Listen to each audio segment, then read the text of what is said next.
Everyone, you're getting a real peek behind the curtain today. Victor's running on empty. I'm powered purely by my will to live right now. We're making sausage. All right. Lally ho, and welcome to another episode of Sharlayan Dropouts, a good Final Fantasy XIV podcast for bad academics. And as our beloved Rob Thomas once said, well, it's a hot one.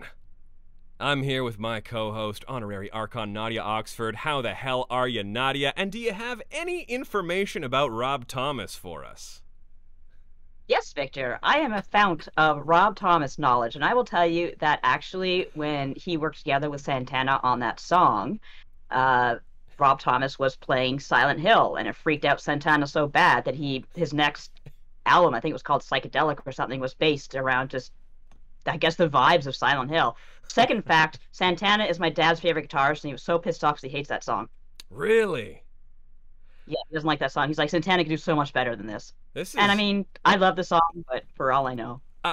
Yes, Carlos Santana is a much more capable man than what Smooth featuring Rob Thomas would lead you to believe. I like imagining that your thesis at the Studium in Sharlayan would be about Rob Thomas. Yes. I think a good thesis. I could think of some good theses. But that would, I could do that. Rob Thompson in the role, would he play like a Lala, or would he be like a Mikote? I don't think I know what he looks like in real life. He wears sunglasses. That checks out. See, what was his Matchbox 20, right? Can you help me? I'm bad. Yep, that's the one. Yeah. Okay. That was him. That was him. Yeah. Any song that sounds like you help me, I'm bad. Wasn't that the I wanna push you around? Yeah. And I will. And I will. There's also, what's the one? Oh, am I thinking of Creed? The Hold Me Now, I'm 6 feet from Creed's, the yeah. edge and I'm thinking. If you just go, that's probably, Or the Crash Test Dummies also have a real, like... I mean, that was also like, every alt-rock band full of, like super, like, really... Yeah. Oh, that's great. And the Hi, I'm here dulcet too. tones, the dulcet tones that you're hearing come from our very special guest, friend of the show, Wook Lamott herself. Please welcome our beloved friend, Sena Bryer. How the hell are you, Sena? I'm alright. You know what else is smooth? All these cool voice actors that have been on strike for 11 months now, holding the line against misuse of AI in voice acting. Bing! There's the segue! Hell yeah! Keep it up. Absolutely. Hold the line. Hey, if you wanna speak on that anymore, be my guest. Fully in support of that movement. We are both close to a deal and also, like, so far away from it because the one thing that they're just, like, without betraying confidentiality, the one thing that they're, like, refusing to budge on is, like, an absolutely no, we can't take that because it would destroy the industry, it would destroy our careers, so, No big. Yeah. But also, like, let's be real. I'm gonna start this episode off hot. Look up the companies that, like, the 5% of the 9 big like, it's 5% of the industry. It's the 9 big companies at the top that we're striking against. Have any of these companies made a good game in the past 10 years? I don't really think so. I think it's all the indie games that are really making good games easy. I'm just gonna say that. Anyway, hi, I'm great. My city's on fire. Yeah. I'm really sorry about that. National government. Yeah, apologies. Oh, yeah. Look, hopefully this episode will be a nice bit of respite from whatever's going on in the world. That's right. On this episode, the three of us, we're going to be talking about our individual top 5 vacation spots throughout Eorzea and beyond. Anyone who has listened to previous episodes, especially of my field studies episodes, knows that I'm a big fan of the power of digital spaces and FF14's full of a lot of really good ones. Also, the way we interact with digital space is fascinating because we talk about games as art, and in reality, the cruel reality is that games are often commercial art. But the beauty of commercial art is that it can be repurposed however the consumers wish. That's part of that is the beauty of the role-play scene within FF14. I mean, it is a role-playing game, but really, it's a game that is pretty good about giving its players a lot of tools to do what they wilt within. Can't confirm. Space. I'm on Balmung. Hell yeah! Oh, You the know, quicksand is hopping. Here's okay. Here. While the topic of Los Angeles is still in the somewhat in the air. Yeah. There's always the joke of like, which will I get first, a house in Los Angeles or a house in Balmung? Who knows? But it made me realize Balmung gets a bad rap, but Yeah. it gets a bad rep rather, for the same reason Los Angeles does. It's all the tourists and the transplants that are coming here making problems. That it's a great place. The people who really who have been here since for all the time, and they do good, like proper good RP stuff, and they're crazy lore heads. They're great. It's great. Absolutely. No, you're And I right. realized this when Dawn Trail came out, and everyone else was complaining about queue times, and I'm like, there's no queue times on Balmung. It's great. Everybody's back to their home servers. That's true. Yeah, I'm on Ultros, and that was a bit of a wait. Yeah, there's I don't know. Sometimes hometown pride can be a valuable thing because it means you're more likely to treat the place with respect and Exactly. yeah. Yeah, Everyone tells me to just transfer to Dynamis to get a house, and I'm like, no. No. No. no, I wouldn't. Um, Ultros I will is my fight home. those. I will fight those 240 people house lotteries. I will. You're talking to someone living in Vancouver, which I believe is Oh. still the #1 most expensive place to buy a home in the world. Really, even more than San worse than- Francisco. That's Yeah. that's, Than that's Toronto even? impressive. Yeah, it's. I always thought it was San Francisco it fluctuates a bit, but it's usually in those top 3. or like Singapore or something. Damn. So, yeah. But luckily, we're not talking about where our homes are. We're talking about where our vacations would like to be. But before we get to that, Yeah. let's talk a little bit of news, general news around 14 and adjacent games. What's been going on lately? We've had the Make It Rain campaign. Everybody do that? Everybody get your card? No, are you talking about the Triple Triad card? Because I did not do Make It Rain because I just didn't have anything to really strive for this year. I was feeling, I don't know. I didn't get it. Well, it does just have the normal like event story. Like to get the card, you just do the little like handful of story okay. quests. It's usually, All right, when I think of Make It Rain, I think of jumping puzzles. Make and It Rain I does shudder. have the general like bonus to MGP that you earn, but it also always has the typical event quests that are just a quick little story segment. I don't think I do those. You should probably do those because you get exclusive I'm gonna do emotes those. and an exclusive card. So go Oh, do dang. that before that's over. I'll do that. Yeah. Yeah. Thank you, Victor. No problem.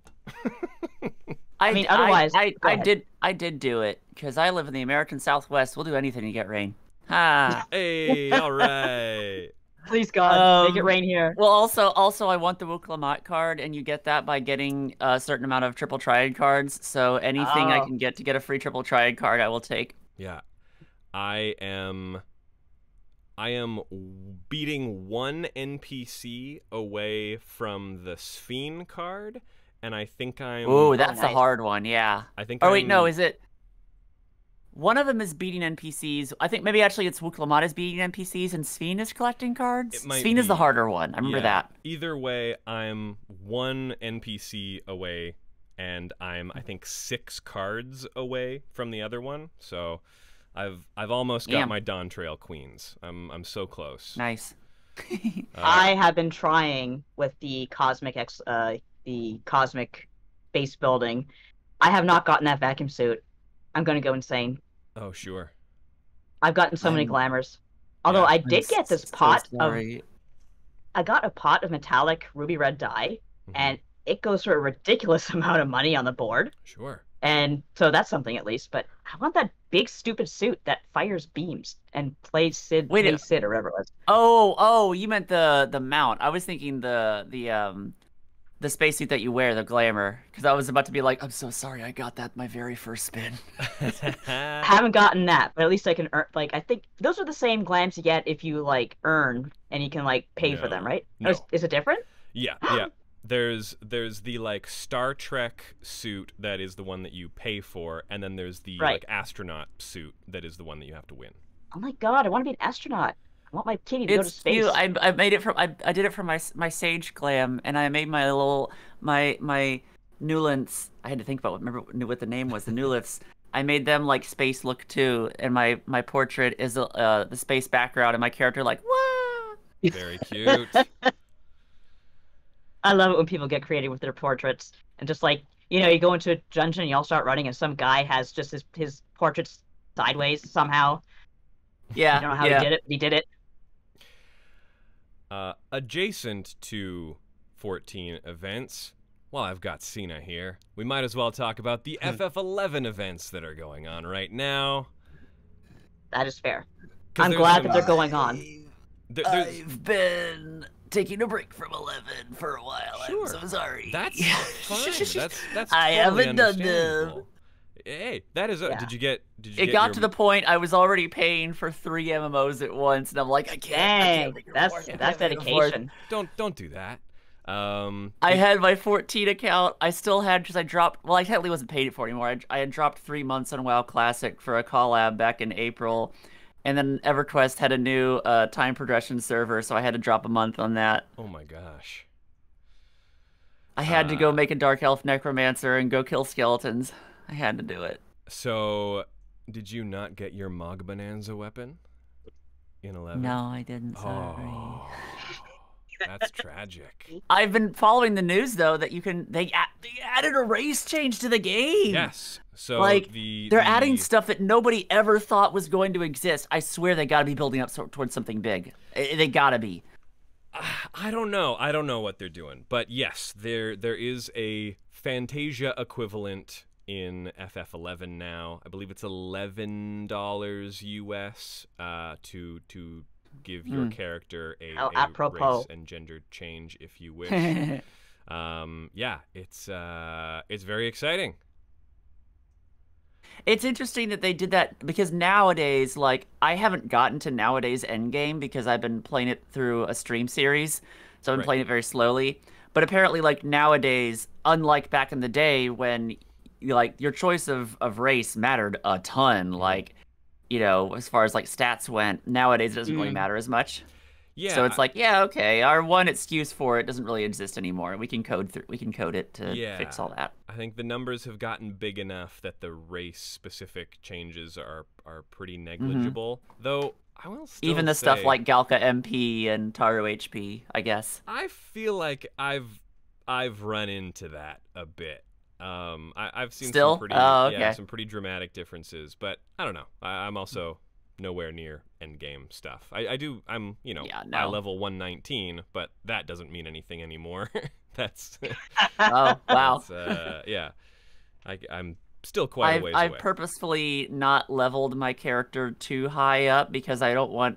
When I started streaming it, I hopped on my old character, but I was like, whatever. So I was like, I'm just gonna start a new character, and I'm glad I did. But I'm still only at Treasures of in the middle of Treasures of Urgen. Yeah. Treasures of Urgen rather. And I was like, I don't want to like overlevel my character to make this trivial. Yeah. So. Yeah, that's also what I'm doing for my 11 streams. Is we're doing Chains of Promathia right now. And Nice. I'm sticking with my level 75 cap for now, because even then that trivializes plenty of chains because it's not level synced anymore. Yeah. But I think I'll probably stay there for a bit. I did level to 78 just because there's some cool looking armor, and I was like, oh sure, yeah, gotta have the cool glam. yeah. I'm hoping I can get a crew together to go do some Dynamis and get ourselves. Soloing Dynamis is fun. I like that you can just solo Dynamis. That's fun. It's very fun. I did that on my main, and getting that relic gear was a blast. I love it a lot. I mean, it's whatever. It's like Eureka. It's like any of these places in. It's a good grind. It's just a lot. Sometimes you need a good grind. I feel like, you know what? No, I was gonna say something, but I'll wait until we get to the Occult Crescent talk to say it. Sure. Yeah. Okay. Fair enough. What I wanted to bring up was that if anyone out there is considering hopping into 11, until July 9th, that is 2025, if you're listening to this in the far-flung future, if there is a future, it better? Let us know. Is it better? Do I still live in the United States? Yeah. Save us, please. Until July 9th, if you log in, you will automatically be given the ECAD ring, which is an incredible item. It's a 150% experience boost. You want that. You want to get that. So if you're on the fence, it's good. But you think you might hop into 11 sometime in the future, even free trial people get this ring. So hop in, get yourself your ring. Even if you don't play right away, it's put a ring on nice ring to have. Yeah, put a ring on it. You gotta put a ring on it. Your adventurer, that is. Put a ring on it. Also, such a great song. July 3rd to 6th is Anime Expo, and 14 is I'll going be there. to have a presence there. Yay. Okay, well, hey, not officially, but I got my industry badge. I got my industry badge on Friday. Nice. If you're so inclined, they're going to be handing out folding fans featuring the Prish art from the Adventure discount campaign that happened a couple weeks ago. If you just so happened to acquire more than one of those, I will use my leverage to get 20. Hell yeah. Why have one fan? You can have 20. Like everyone is discovering why Prish is the best, I'm raising my hand here. I knew she was the best because of Dissidia. That's a mere fraction of why Prish is the best. She punches things. I think that's good. Well, sure. One of these days, you're gonna play a real Final Fantasy. Is that what we're... you have to understand, I'm the basic one. I'm the one who's like, oh, Elder Scrolls looks good. I love Skyrim. I am that person. We'll get you in Daggerfall one day. Yeah. Oh, no. Yeah. But speaking of what kind of stuff we've been doing in-game, I'm gonna have a whole episode about this later on. I have been very busy. I am so sorry. I haven't been able to dig into Occult Crescent as much as I want to, so I can't give it all the attention it deserves yet. But I would love to hear what some initial impressions of Occult Crescent have been. Sena, why don't you go ahead? You sound like you have stuff to say. Yeah. Hell yeah. I love it. I'm an FF5 sicko. Y'all know that. Y'all brought me on for the FF5 episode. Yeah. I love Final Fantasy V is my favorite in the series. When I walked into the Phantom Village and they played that piano rendition of the town song, I was like... It's beautiful. It's so beautiful. And then the battle theme, the chorus comes in, and it's just... I haven't done the instance yet. The instance apparently it's crazy. And you need people at like multiple jobs at max level. I'm not there yet, and also like 20 of them. Yeah. I haven't got a crew for that yet, but just running around grinding and stuff, it's good. It's really good. The music is great. I really hope this is a test run for maybe later stuff in the game at large, because that would be fantastic. I mean, that's what I've been hoping for since Eureka and Yeah. But I love the mystery of it is compelling. Yeah, it's really cool. I mean, even when you get out into that into the main area, and the music kicks in, and I had just started exploring, and of course we've seen screenshots and stuff of the Mach and Amdapor and Nim ruins, and then as the music is playing and I'm doing that first initial mission, you hear some of the music from the locks, and I'm like, we gonna have some Scala in here too? And sure enough, go through those crystal caves, and I was so happy. And then the drop of Karnak is very exciting. I was surprised because this is all about the 12 city-states of the era of the War of the Magi, which is more than we realized there were. Like, I'm like, what are these other ones? What are these other ones? We knew there were 12. I think Encyclopedia Eorzea even says that there were 12. Oh, it's in there. Okay, I do not actually own any of the encyclopedias. This is old lore stuff. Yeah. But really, we've only known of Mach, Amdapor, and Nim. And Scala. Yeah, and Scala. So we've got a whole was Silde back then, or was that after? That was later. That's still okay. 6th astral era. So because there was the predecessor to the 2 that became Ulda. I can't think of what it was called. There was Sildi and Belladia, which then and then there was a predecessor to what, like, it was like 1, and then that became Sildi and Belladia, and then those 2 became Ulda. I can't remember when the one before that was. If that was 5th or not. Yeah, because that was the two warring brother sultans. Can't remember their names. It was Lalawefu or Loreheads, get on it, or something. Yeah, just a crazy injection of lore. That's all. That's all in frickin' Temple of Karn. Man, Karnak. Wait, that just became my brain. What? Wait. Anyway, I'm excited. We're exploring more of that stuff. That's for the real freaks and the FF5 heads. I love unlocking these jobs. The abilities are a lot of fun.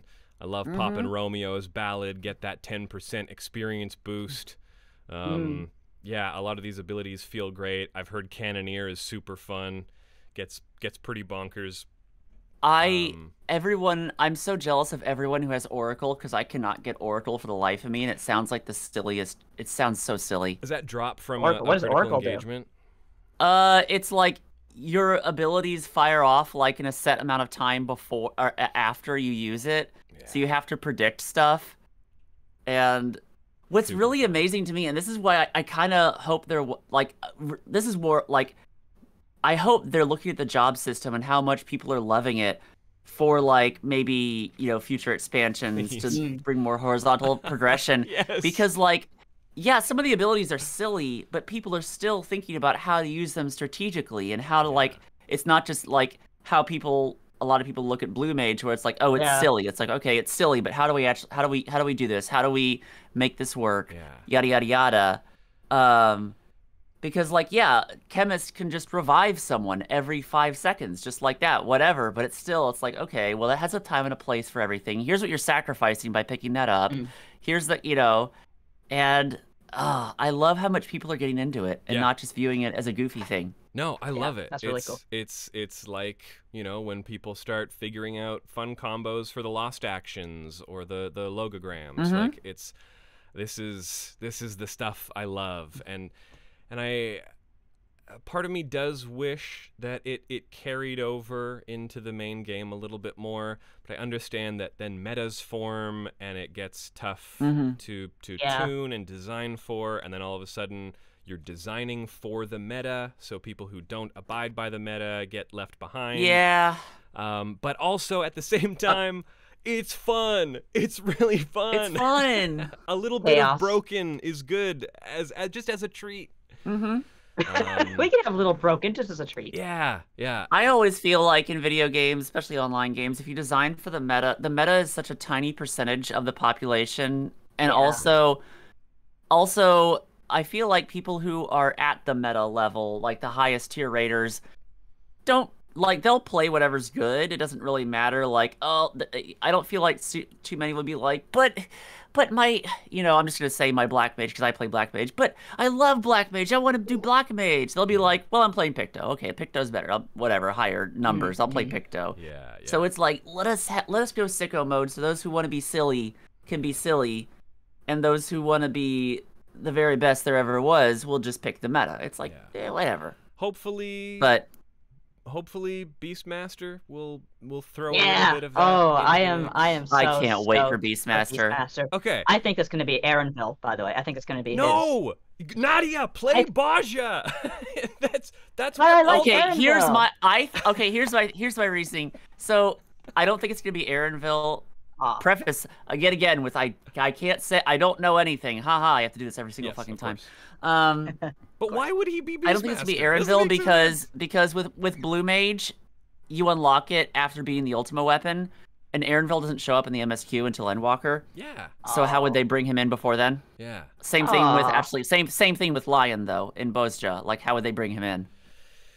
That's true. They would run into another Estinian with the Dragoon level 50 quest debacle, which it seems like they never want to do again. Yeah.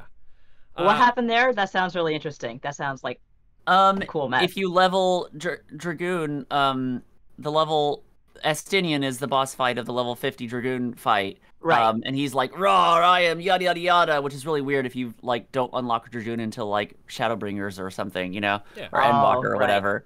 I was like, what the hell, Estinia? What is this? There's some time shenanigans that happen. Mm-hmm. I mean, there's the Culinarian quest that uses oh my gosh, the Sultana. Why is my brain crap? Yeah. Which is really funny if you're like in the middle of heavens, we're like, wait, what? Totally. Yeah. Whoops. Yeah. So I mean, I don't know. Sometimes they care about that stuff, sometimes they don't. I'm just saying, if Beastmaster is the way that we get Matsuno to finish off Lion and Pagaga's storyline that has been left unfinished, then I'll be very, very, very happy.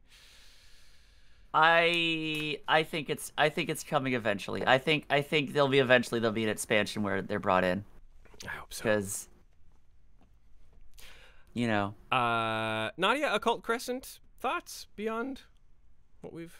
Well, so far I'm doing the grind, and honestly, it's really chill, and like you guys mentioned, it's a Final Fantasy V music, and so it's taking me a little while to figure it out, but I'm getting there, and it's like, oh, okay, now I understand, because you just have to think of it in Final Fantasy V terms, which, to be honest, I've never been the biggest Final Fantasy V head. I'm sorry, but this is definitely like you, Victor. I had my time stolen by other things, but I definitely have been playing it. Of course, I've also been doing the moon crafting. I've been kind of concentrating on that too, and it's quite addictive. So Sure. I keep spinning for that stupid suit that I'll never get. Yeah. You mentioned the grind. Yeah. This is like my MMO philosophy that I hope more developers and publishers realize is that you look at the success of like games like WoW Classic or Old School RuneScape, or now how much people are loving the grinds in Final Fantasy XIV, and it's like people want that in MMOs. People like that, a chill thing to just do while they watch, a movie or a streamer or something. Yeah. And even that Pantheon Rise of the Fallen game that I didn't think was ever going to come out because I backed the Kickstarter in 2014, it's getting really good reviews. Wow, cool. Wow. Yeah, there's, I don't know, there is something meditative to it. I love, my wind down is listen to a podcast and like, especially with Bozja, when I got to the end and then unlocked the raise, which is the permanent buffs to your stats, and the grind that it took for those, but also being able to, it's about spinning a couple plates at a time. Like you're leveling your knowledge level, you're leveling your phantom jobs, you're working towards a relic weapon, you're unlocking field notes. I do like the field notes.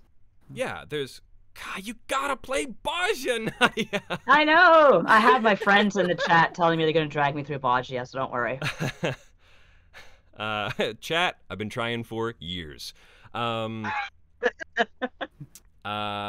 it's about feeling like you're accomplishing more than one thing at a time, which I'm sure is some kind of they're capitalizing on some kind of horrible chemical release. There's some in monkey our brain brains. something. There's a monkey brain thing that I don't know also has crossover with a gambling addiction or something. But It's fine. it is.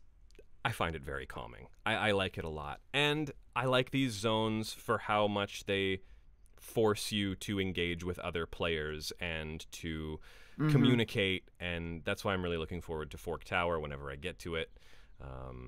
But yeah, I like it. I like it a lot. By the way, I just have to say, randomly, I was on today and I saw someone named Dr. Hoomstov. I just died. Pretty good. It's pretty good. How crazy was their outfit? It was quite normal. Their glam was very orderly. I think my biggest gripe is that, yes, this is field notes again, which is returning from Bosnia, but boy, can you ever tell these were not written by Matsuno. The field notes in Bosnia are short stories. They chronicle the entire life of an NPC. They give you stories that will make you cry. Yeah, I do not get the same satisfaction from Occult Crescent field notes, which is too bad. And I miss duels. Well, Matsuno's a master. Yeah. The duels, yeah, that was I do kind of miss those. I wonder if it's just they were like people fought over them too much, and there was too many people getting mad they couldn't do them. Yada yada yada. I don't know. I mean, it's extreme level mechanics, but yeah. I liked the notoriety system. I liked when people would gather around and cheer someone on who's in a duel, and that giving everyone I like a buff that too. if they win. There's a there's a risk and reward to it that I thought was really, really fun. Did I get a few duel opportunities, and was I sweating profusely and maybe the most nervous I've ever been outside of maybe Baldessian Arsenal? Absolutely. Like shaking. Wow. Like it's intense because you are taking that duel from anyone else in the map. So everybody else, yeah. Yep. You've gotta do your job. It's a lot right on your shoulders. You gotta lock in. Yeah, it's fun. I love it. Anyway, that's some Occult Crescent thoughts. We'll have more on that in a future episode whenever I'm not, like I say, running on fumes. But initial impressions are good. I'm glad we're not just throwing 500 tomestones for a material at Geralt and being done with it. I'm glad we have that drunk. We have something else to do. Oh, does he drink? No, like. I hadn't noticed. Oh, you're being sarcastic. I understand. Yes. Actually, I can't remember. I can't remember if he drinks on the shard, or he has hair. He has a beautiful flowing hair. No, I think he's like really straight laced, which made me laugh. Well, I was surprised it wasn't the guy in the in Solution 9. In Solution, yeah. What are they gonna do with him? Yeah, I don't know, but he's he's not being used for crafting relics. He's not being used for relic weapons. I'm really, really surprised. Yeah. Anyway. All right. Let's move. Talking about getting drunk. Hell yeah. Hey, there it is. Our summer vacation spots, our dream vacations. Like I was saying, Eorzea is a beautiful planet. And so are the many shards of it. And across these shards and stars, there's a lot of nice scenery. There's some chill places that are either beautiful or have a relaxing atmosphere or whatever. And I don't know about you guys, but early on in my 14 playing career, I spent a lot of time going out of bounds, which was my favorite thing in the world. And because of that, I saw some... I've never done that, Square Enix. I promise I've never done that. It didn't happen. I'm telling also... fibs. Hey, parentheses parody. I'm joking. I would never do this. That breaks terms of service. Or does it? Yeah, I've never walked on the waters in Lower Lenosha. I've never been to the east of 1.0 Kurthus. I've never done any of that stuff. Yeah. Oh man, is there like Kurthus without snow? That'd be awesome. No, that was 1.0. Well, in 1.0, yeah. Oh, sweet. I'd love to see that again. But I often did that just to see new scenery. I just wanted to see new sights. I love the environments here. I love a picturesque view. I love a place to relax, especially a place to relax where no one else is. I would do my crafting in the Northern Shroud, and I would perch myself up on a tiny little plot of land and do my crafting and watch the people run around below, and it felt great. You see all the sprouts looking up at you saying, "Who the hell is that?" The weirdo hammering in the tree. I'd stay. That's just Victor. We leave him alone. Sight. But yeah, my experience in 14 has been founded on finding places to chill, and that's what we're going to discuss today. So we have all selected 5 places, locations that would serve us well if we were to take a lovely summer vacation. Let's start with Sena. Why don't you give us your first pick? What? I'm so sorry. Excuse me. That was a hot chocolate burp. All right. Very elegant. I had a lovely peppermint hot chocolate before this episode. I needed a nice warm drink. I was not expecting to go first. Okay, so I picked. So I thought they were doing an order of the thing here. I had a lovely segue from Nadia's, but it's all right. So I'm so sorry. To the surprise of no one, I had to put something from Tural on here. So while I did think of I should preface this. Sena, I do not take vacations like other people do. I always I've rarely ever taken vacations. I've only been out of the U.S. because I just grew up poor. I've only been out of the U.S. once, and it was to Vancouver in 2006. Hey. Wow. Before he needed a passport too. Yeah. I remember those days very well. I can get my birth certificate. Don't ask me about my birth certificate. Oh boy. But yeah, it was a 2.5 day Greyhound trip from Louisville, Kentucky to Vancouver, British Columbia with a friend of mine I picked up in Bismarck, North Dakota. And we drank banana milk, and we went on the Skyline train, and it was fun. Went to a convention. But anyway, normally when I take when I'm visiting a place I haven't been to. Hold on, what convention did you go to? It was a really little one. It was like Anime something. Would have been Anime Evolution in 2006. Is that what you're saying? Yes, it was. It was. There? I was also there. That is so funny. I'm gonna say no more, just because I probably made a fool of myself.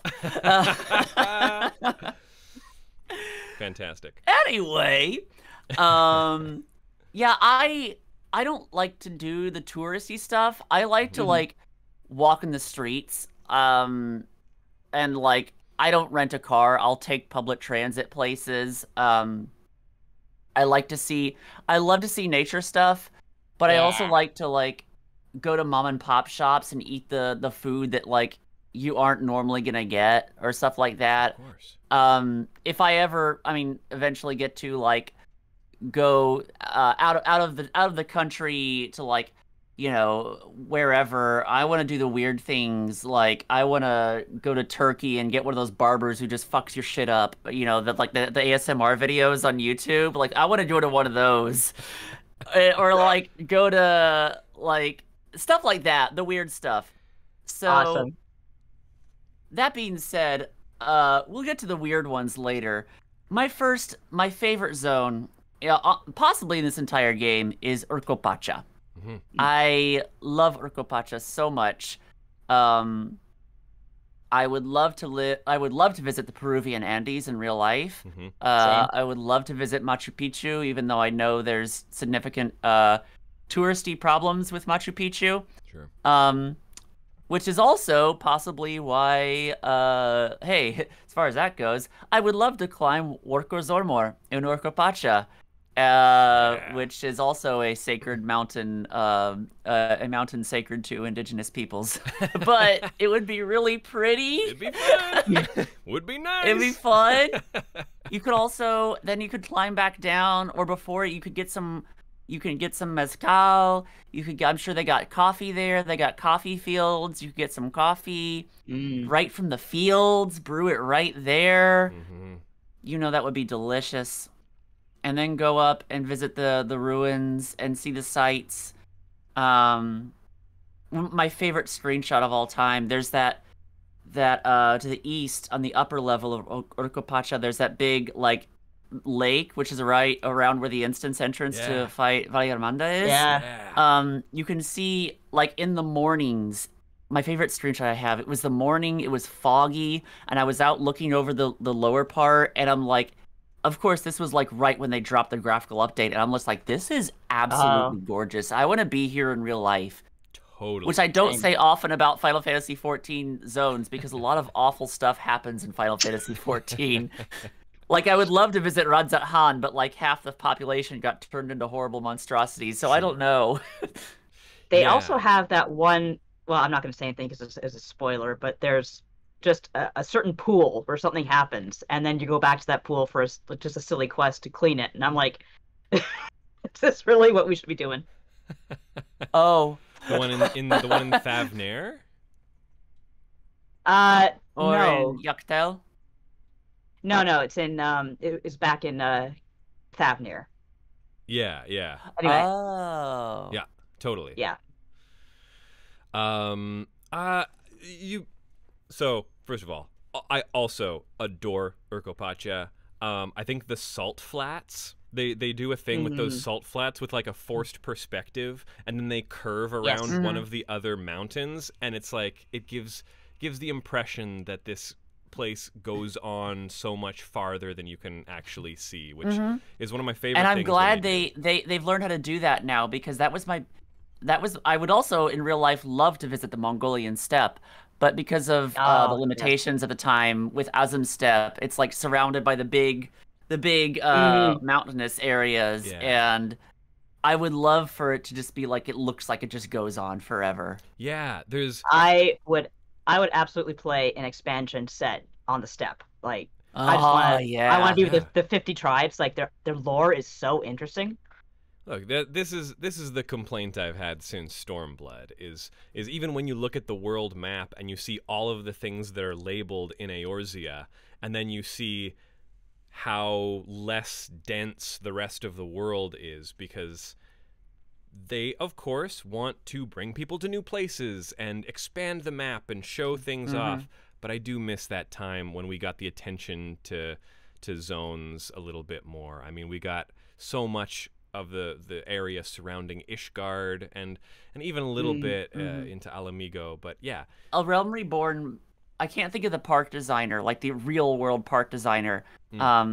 Cherokee Park in my hometown of Louisville, Kentucky is a wonderful example of this. Very specifically designed the hills and the way the roads wind to make it look like it's not actually that big, but it feels so much bigger when you're in it. Yeah. And a Realm Reborn zones did that very well before flying was added. Yep. Ah, yes. Sure did. Yeah, you're absolutely right though. There's a map design from ARR that really got thrown out the window as soon as Heavensward started. When you think of the Dravanian hinterlands, or the Dravanian forelands, and Kurthus East, big mountains, just cutting off any view of what could be potentially the rest of the world. It's why the Dravanian hinterlands and Idleshire are my favorite zone. Oh, I love it. Yeah, because you get to see on forever. It's great. Yeah, you get to see the Thaliak River going down the coast through the forests and out into the ocean. I adore it. Some of my favorite music too. I love that map music. Yeah. Mm-hmm. All right, Urkopacha, great pick. Oh, I did want to ask, because this is sort of broadly about the topic, how much do either of you care about the sightseeing log? I don't find them. Oh, sorry. Go ahead, Steve. I was to say I don't actively seek them out, but if I see one, I'm like, oh. Yeah. Yeah. Same. There's still the one in Kugani, I think it is, that jumping puzzle, that horrible bright spot that torments me. And I'm looking at it every time. I'm like, how did I even get there? It's so Admittedly, stupid. someone said I happened to be on Blue Mage, and someone was like, "Yo, you want me to raise you and bring you up there?" And I was like, "Yeah." Okay. Yeah. You can do the Blue Mage trick, or you can have a soul. Be a real gamer. I know. Yeah. No, I definitely got that jumping puzzle the first time. Didn't even know that spot was there, so left. Then got up again a second time after many more hours, jumped, missed it, and then my third time up, I managed to get it. Nice. But Congratulations. I love the sightseeing log, especially the ARR sightseeing log. I wish there was a little bit more, right time of day, right weather conditions, and do the right emote. I think it's all been reduced to... I remember that. Lookout is fine, and every once in a while they do still have like a pray or whatever that is the thing to unlock the sightseeing log. But I like it when they're a little bit tougher, but also give us clues. Like the You know what would be cool, and I literally just thought of this, is if it's like when you did it, it actually like unlocked a little thing in the world that people could see. Like if you did the right thing at this location, a little rainbow will appear or something like that, and other people can see it too. Like something from Final Fantasy 11, let's just say. I was thinking Pokemon Snap, actually, weirdly enough. I love interesting. Snap. Yeah. Famously, whenever someone unlocks the summoner job in FF11, a rainbow appears that everyone in the zone can see, and it's very, very cute. So what, you summon a rainbow? That's my first summon. No, it's just Carbuncle. That's Carbuncle. You've received the blessing of Carbuncle. okay. The avatar of rainbows. Yeah. Oh, okay. How did I know that? I mean, it makes sense, but You haven't played I 11. love Carbuncle.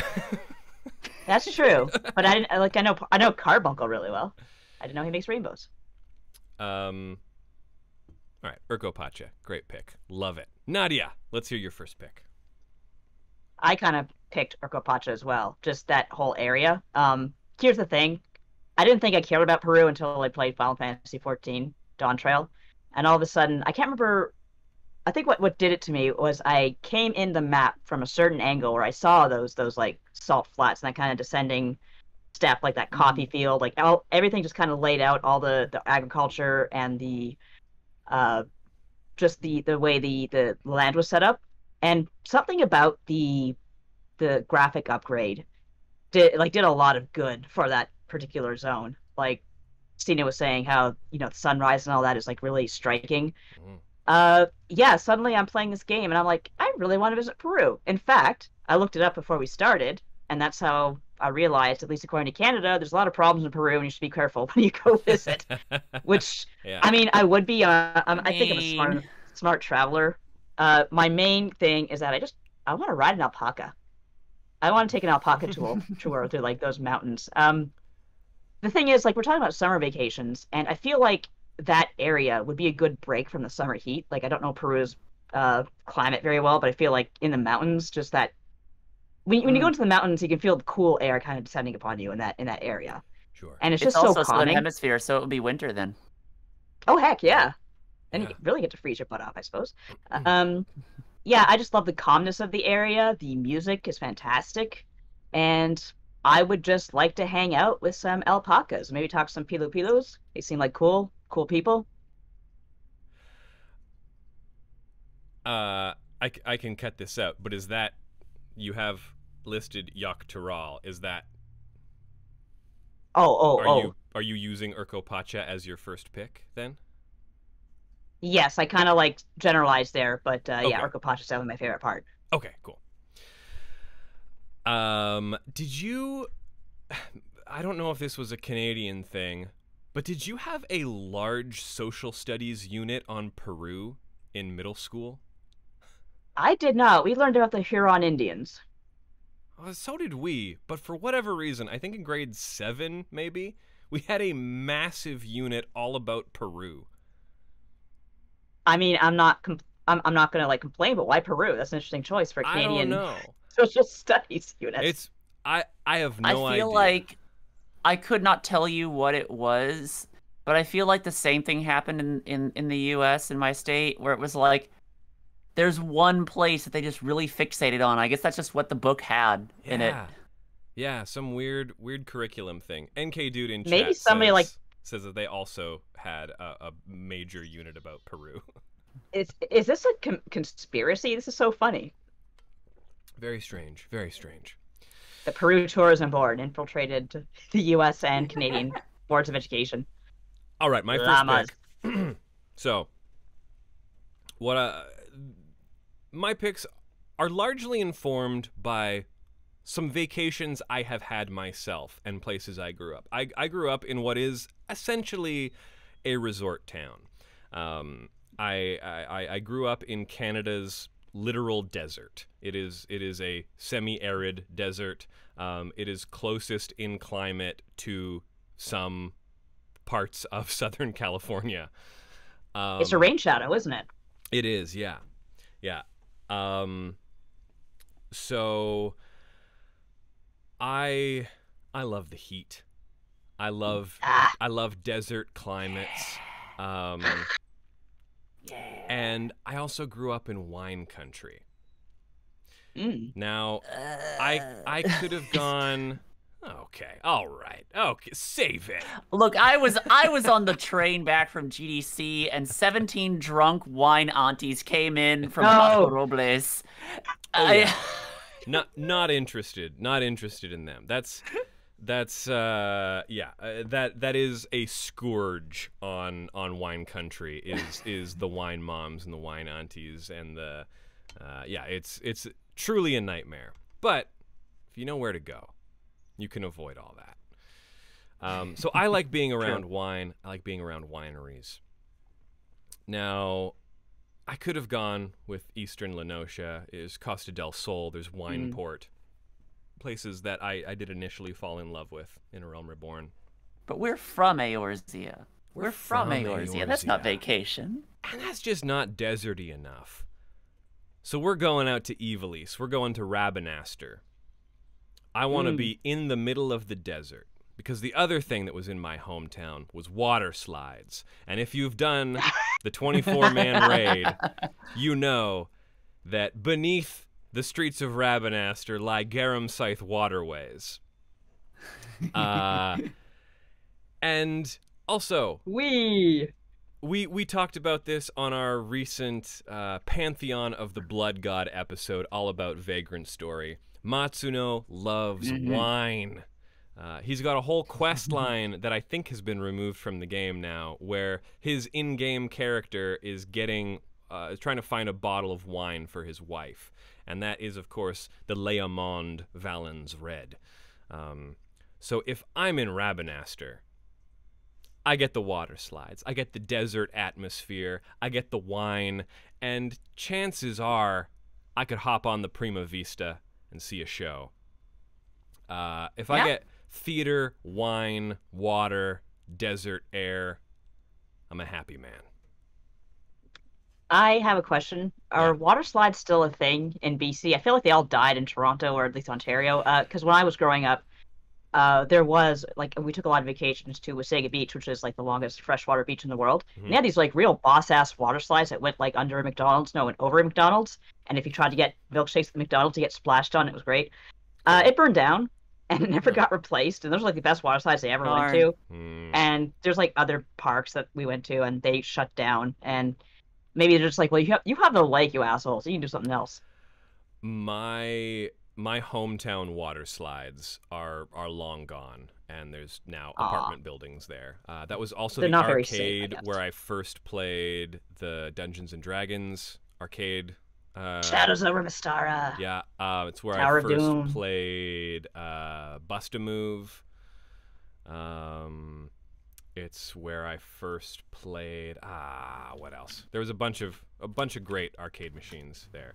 But yes, there's still some. Some of them have shut down, especially once COVID hit. Yeah. But there's still some very, very, very good water slides. They're about an hour drive from me.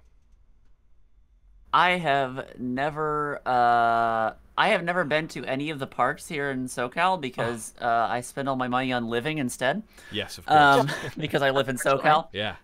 But my hometown of Louisville, Kentucky does have Kentucky Kingdom, which has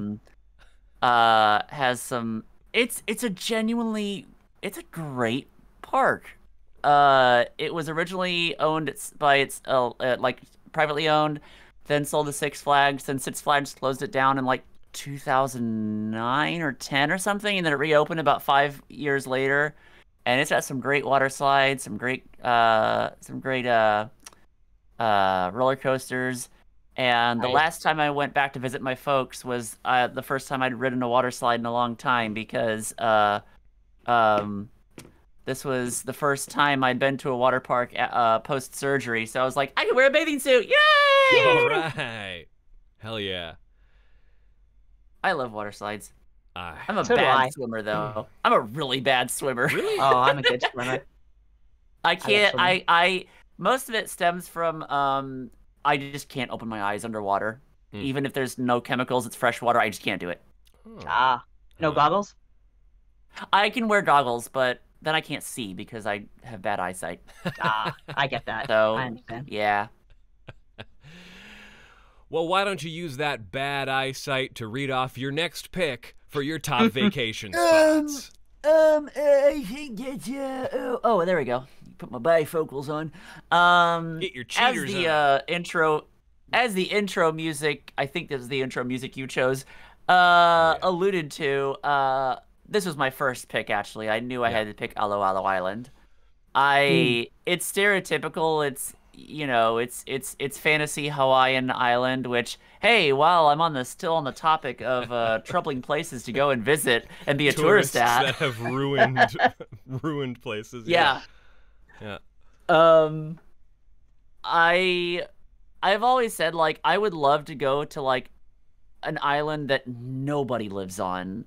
Like, go to the islands, what are they called? The Kerguelen Islands, the Isles of Desolation in the southern Indian Sea that the French own or whatever. That's just nothing there. Cool. I would love to Great just go name. there. There's nothing. Isles of Desolation, I know, right? That's very hardcore. But as Alo Alo Island is currently in the current year of Eorzea, it is there's nobody there. Yeah. It's really great. That was the first as such, that was the first Criterion dungeon or variant dungeon. I can't remember which one's the easy version. Variant is the easy, Criterion. Variant is the easy one. That was the first variant dungeon I totally completed just because I loved going there. The music is beautiful. I have it in my apartment now. The vibes are immaculate. Yeah. I just want to go there and just sit.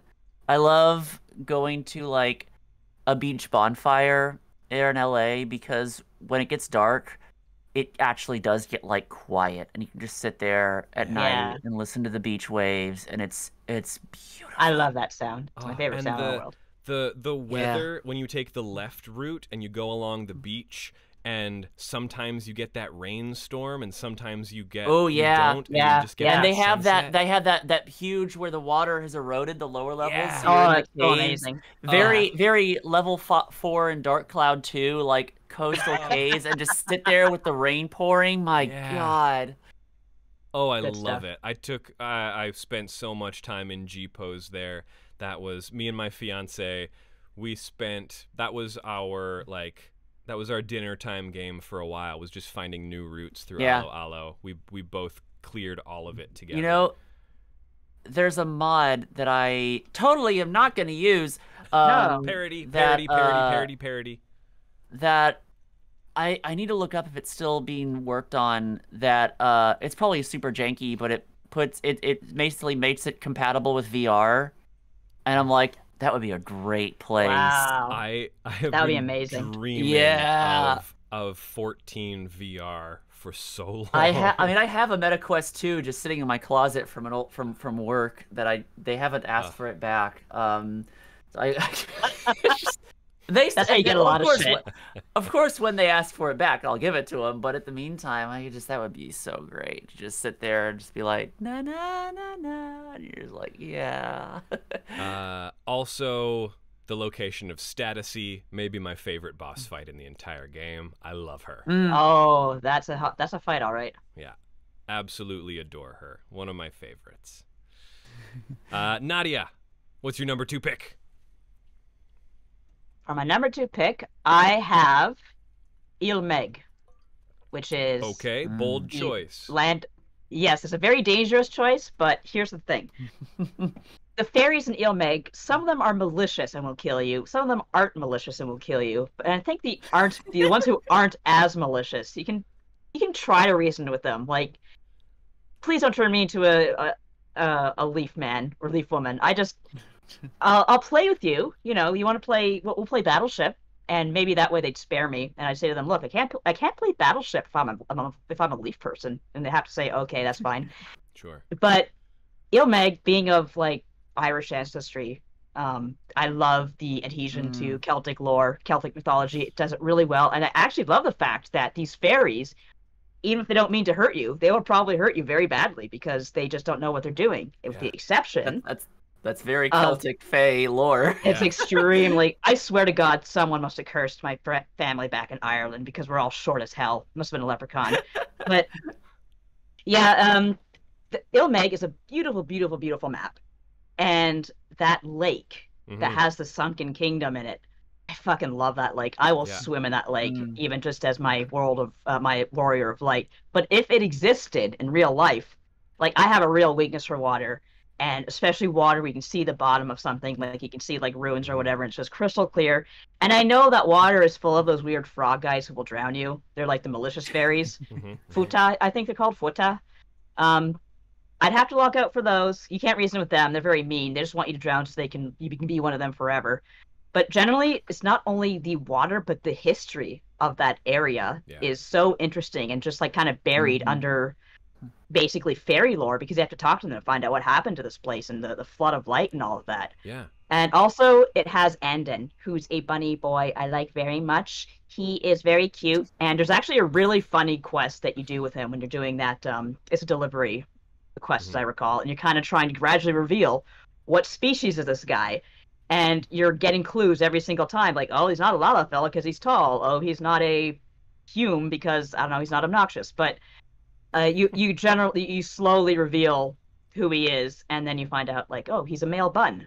And there's like a small story where his sister finds him and is like, look, we got like, there's like a million rabbit girls who are like waiting for your call right now. And he's just like, no, I want to stay here with my fairy friends. And so he got turned after the flood of light into a leaf person, and he just liked hanging out with his fairy pals, and just wanted to stay with them. And he's also a lop-eared bunny.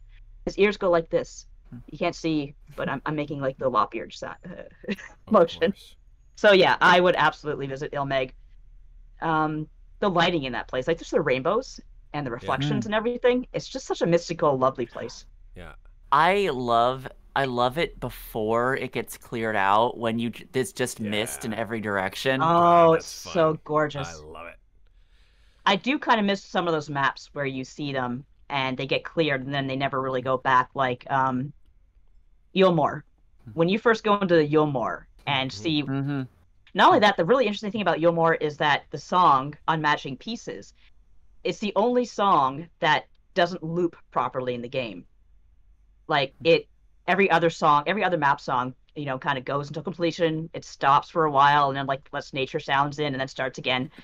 With Broken Pieces, it starts immediately again after the song ends, and that stops after you clear out Eorzea. But just those little, those little things they do on the maps to give it so much personality. Like, I appreciate that. I think there's a few maps where the music loops. But in that really, it does like a really janky way. Like, it doesn't sound good, if you know what I mean. It really is unmatching. Huh. Yeah. Interesting. I mean, you can always New Game Plus and see those places again. True. In their. You know, I've never New Game Plus before. Oh, it's fun. Sure. I want to say Nadia, you know what else? What other game has maybe not the best rendition of it, but the a very Celtic inspired world. That's right. I'm talking about Quest 64, baby. Hell yeah. All right. It's literally called Keltland. Wow, they thought hard about that one. The thing I love about Vobert, underneath the water in Ilmeg, the kingdom that was standing there originally, and I've said this before about 14. It has the two things I love the most in world design. That's things that shouldn't be underwater that are, and things that should be underwater that aren't. Between, the Tempest and Vobert, we check all those boxes. I love it. Also, I'll say Scala being a thing that is underwater but isn't full of water, but is starting to get full of water. That's also primo stuff for me. How about Heritage Found? That's the same thing. Yeah. What was that, Sena? Yeah. Oh, I love how deep, like, the first time I went into, like, the pools I was like, okay, yeah, I could probably swim a little bit in here, and it, like, in the locks, and it goes so deep. And then you start finding statues and stuff at the bottom. You're like, what is this? It's so cool. It's incredible. It's not on my list, but actually, you know what? I'm gonna put it on my list. I'm gonna take one of these off. I'm playing fast and loose here. Hell yeah! While we're on the topic, on the fly. Here's my second pick. Shisui of the Violet Tides.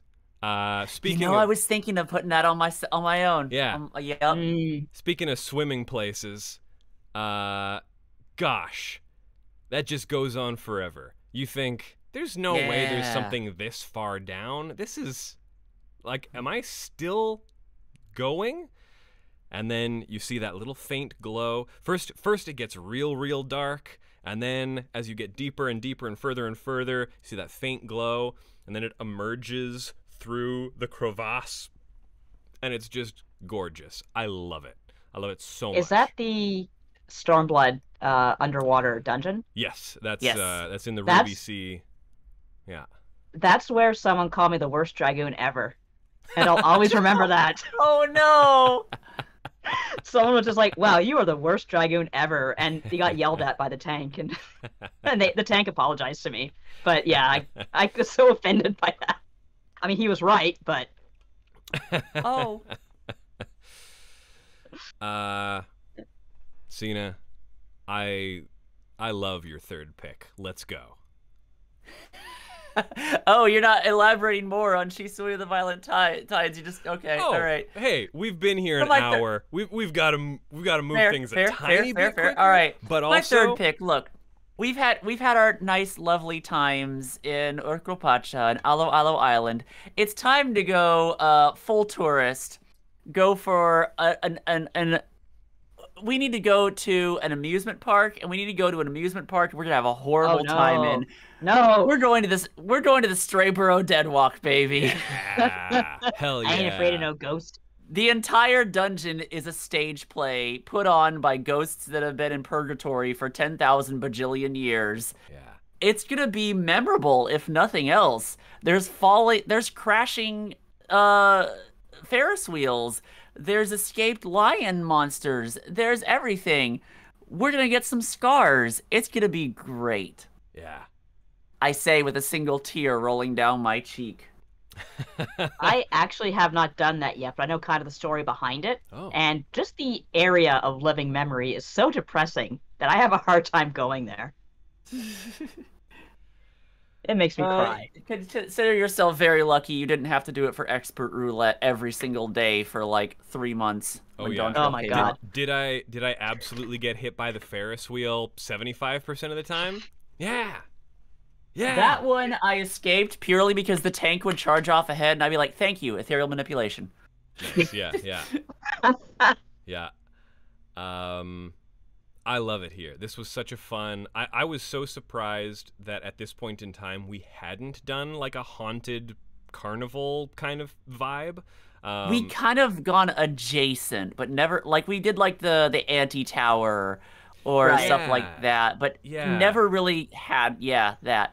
Stuff that also had a waltz in a minor key that is spooky. Yeah, I love this zone. Look, we'll go there for Halloween whenever it's full of, you know. Yeah, that's gonna be fun. Yeah, I love a boardwalk. Yeah, look. Last time I went to California Adventure, I was 21, and that's where I stayed. I think I rode that roller coaster a dozen times back to back. I love a boardwalk feel because that's just not something you have in Canada. That is a distinctly American and like Americana. That is so like turn of the century Santa Monica Pier kind of stuff. Yeah, it's got a real sort of World's Fair turn of the century feel to it. There's an old. It's just an old feeling kind of thing to have a boardwalk with rides and stuff like that, which I find very even then it's like California is kind of the only place that still really exists because like it's the only place the weather allows businesses to operate almost all the time outdoors. Sure. So we still have tons of outdoor malls and stuff like that. Yeah. Oh, that's cool. I actually freaked out the first time I went to the Dominican Republic and I saw like the resort I was in. The building had no windows in the hallways. It was just open air. I was like, oh my God, this is so freaky. I am a Canadian. I need walls and windows. Thick windows. We need to be able to get to the other side of the street underground because if we went above ground, we would freeze to death. I love Toronto. We're all a bunch of moles. Nadia, pick number 3. Let's do it. Pick number 3. I'm going for Mist, which is where my apartment is. Lovely. And I love forests. I love rivers. I love the fact it's named after a Final Fantasy IV town. It's where Rydia was born. Fun fact that you probably didn't know about Final Fantasy IV. How did I never put that together? the collars of Mist are actually inbred. That's in some supplemental Final Fantasy IV material I read once. But anyway, I also love the fact that I think it's Mist. It has like chocobo trails. And I am a city girl who should be a horse girl. And if you live in Toronto, the only people who have horses are disgustingly rich because they're probably riding them in the parks like Sunnybrook Park and whatnot. So I just love the idea of being in a nice, cool place because, again, it's a forest and it has that canopy. It has the rivers if I want to go swimming or fishing. And it has some paths that I could ride a chocobo on. And I love my chocobo. Its name is Jollibee, and it's red. Mist is very coastal. Is there forests? There are forests in Mist? You know what? Okay, you know what? I might be mixing that up. You're right. Mist is still great. I would absolutely love Mist because it does have that big beach now that I think about it. But there is sorry, I'm thinking of another place where I have it's just very forested. It might have been my original house was in Mist, and then I had to get moved after my free company broke up because someone got divorced, I think, and so I lost my house. Okay, all right. So I relocated. Okay, you're right, and I can't remember exactly which area it is. It's probably lavender beds if it's a forest, because that would be lavender beds. Thank you, but I would absolutely go to Mist as well because it has that big beach where you just have people floating. It's a lot of fun. Yeah. But I would still kind of want to visit lavender beds because of those chocobo trails and the rivers and I'm willing to bet. As far as residential areas go, if they were real, I bet the Goblet has a bomb market. Oh, that's the one in the desert, right? Yeah, of course. Yeah, I bet it has. I bet it's like really nice, like food stands and stuff. Oh yeah, that must be amazing. As soon as it must have been when Stormblood dropped and they redid all the residential areas to have swimming zones in them. So they added the pools and everything into the Goblet, and oh baby, I almost almost moved. I just have my apartment in Mist. I don't have a house yet. Probably never will. Yeah, if I were to move, might be the Goblet, especially if I get a poolside. Well, Goblet's the easiest to get one in because it people like the other ones better. So yeah. I'm not a desert person. I'm sorry. Yeah. I want to be where it's humid and stupid. All right, my third pick, something we haven't addressed, is a major summer activity: camping. Now, when I think of the places that I would like to go camping in the real world, I think of the Pacific Northwest, my home. Rain. But also, yeah, let's go a little north in the Pacific Northwest. Let's really emphasize the north. And I feel the same thing in Final Fantasy XIV, which is why I'm going to say the Isle of Ham.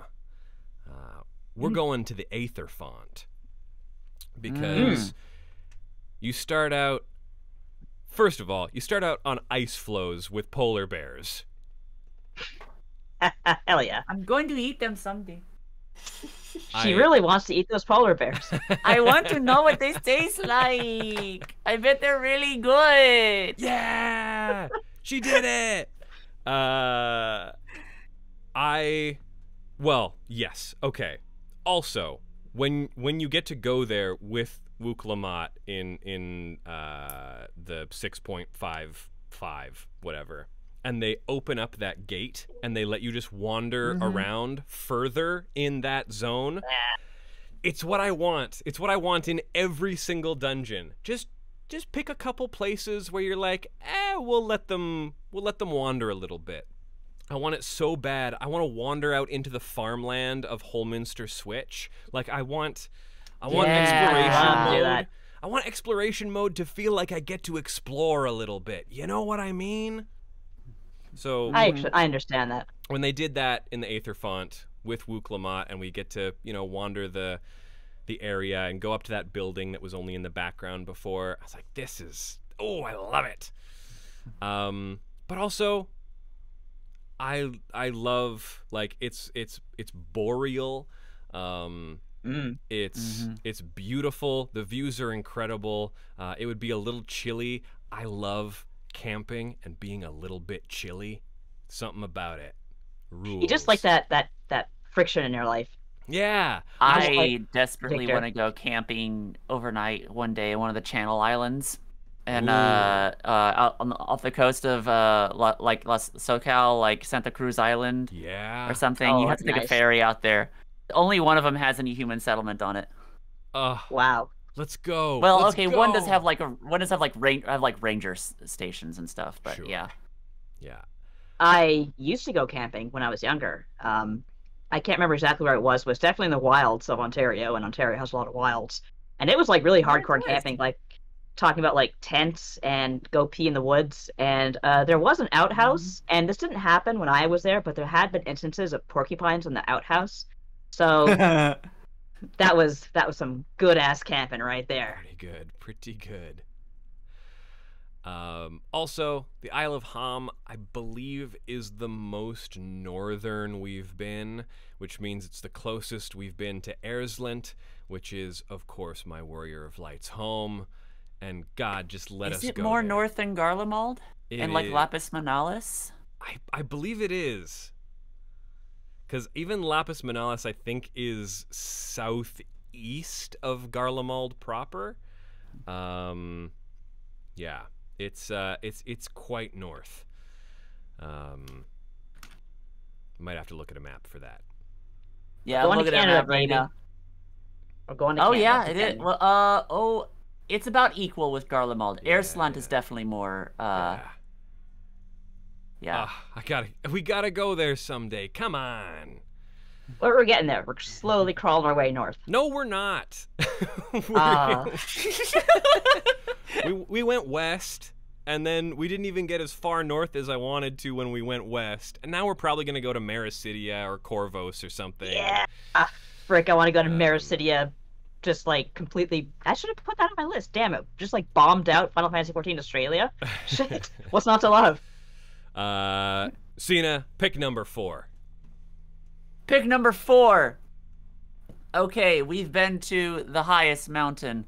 We've been to the most remote island. We've been to another world. Where better to top this off with than the Omphalos? This is a wild pick. I need you to justify yourself. The literal home of the gods. What wouldn't be cooler than seeing the heavens and hells themselves? Going on, like, seeing the heavens of water and all the beautiful landscapes and riding the mountains in the wind area and all this. It would be an unforgettable experience.